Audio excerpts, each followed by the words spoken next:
विद्यादीप विद्यालय कोपरखैरणे येथे मागी गणेश जयंती उत्सव मोठ्या उत्साहात साजरा करण्यात आला।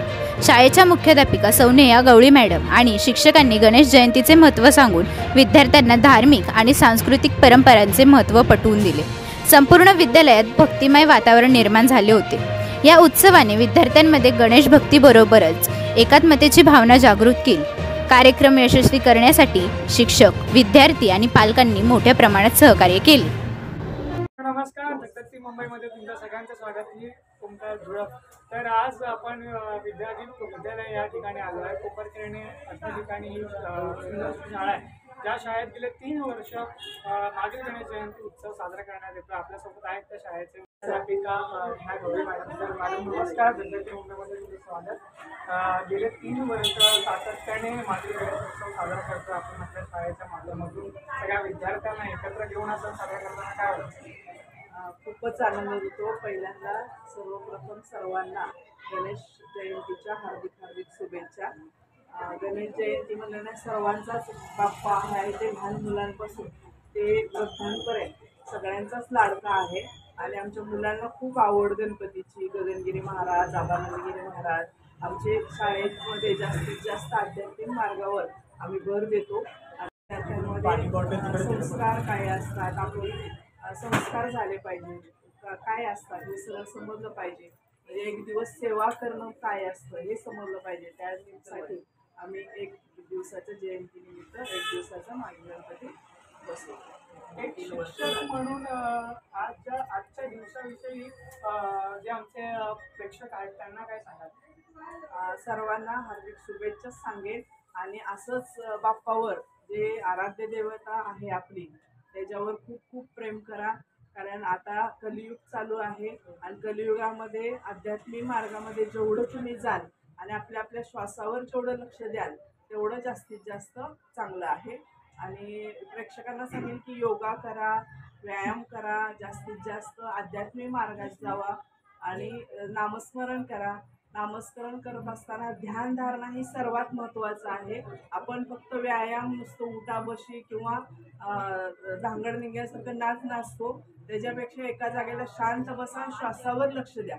हा श्वास जेव्हा चालतो आणि खाली होतो ते महत्त्वाचं आहे। जोपर्यंत हा श्वास चालत असतो तोपर्यंत आपलं जीवन आहे। आणि जेव्हा आपण हा श्वास असं श्वासावर ध्यान देत असताना श्वासावर फक्त लक्ष द्या, ध्यान आपोआप। आता प्रत्येक जण म्हणेल की ध्यान लागतच नाही, नुसतंच बसून काय फायदा आहे, किंवा दुखणी लागते, झोप लागते।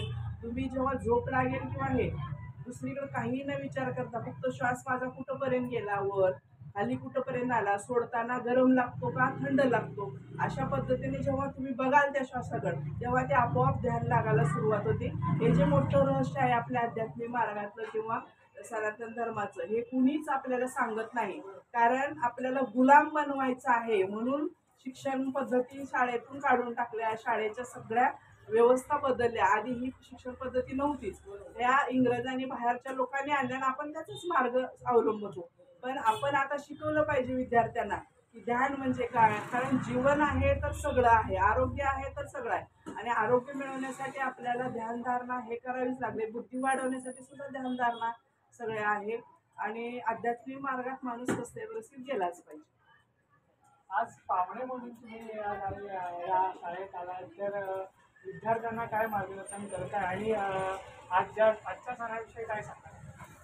या ठिकाणी विद्यादीप शिक्षण संस्था ठाणे या शाळेतर्फे सर्व भाविक भक्तजनांचा मागी गणपतीच्या निमित्ताने हार्दिक शुभेच्छा देतो। प्रथम मॅडमचं खरोखर कौतुक करण्यासारखं, जेवढं करू तेवढं कमी आहे। कारण या ठिकाणी लहान मुलांपासून पहिलीच्या वर्गापासून ते 10वीच्या विद्यार्थ्यापर्यंत या ठिकाणी शाळा आहे। आणि ती शाळा आध्यात्मिकवरती जास्त जोर आहे। गेल्या मी 1-2-3 वर्षापासून या मॅडमचं मी कौतुक ऐकलेलं आहे। त्यांनी आझाद मैदानावरती ते शिक्षण क्षेत्रामध्ये त्यांनी आघाडी घेतलेली आहे, त्याच्यामध्ये त्यांची प्रगती खूप झालेली आहे। विशेष करून या ठिकाणी मुलांवरती मॅडमचं जास्त लक्ष आहे। विशेष करून आज जे मागे गणपती बसवण्याचं कारण हे आहे, हेतू हा आहे की आपली संस्कृती जपण्यासाठी लहान मुलांना माहिती पडावं की आपली संस्कृती काय आहे, आपला सनातन धर्म काय आहे, त्याच्या मागे हा मागे गणपती बसवण्याचं विशेष कारण आहे।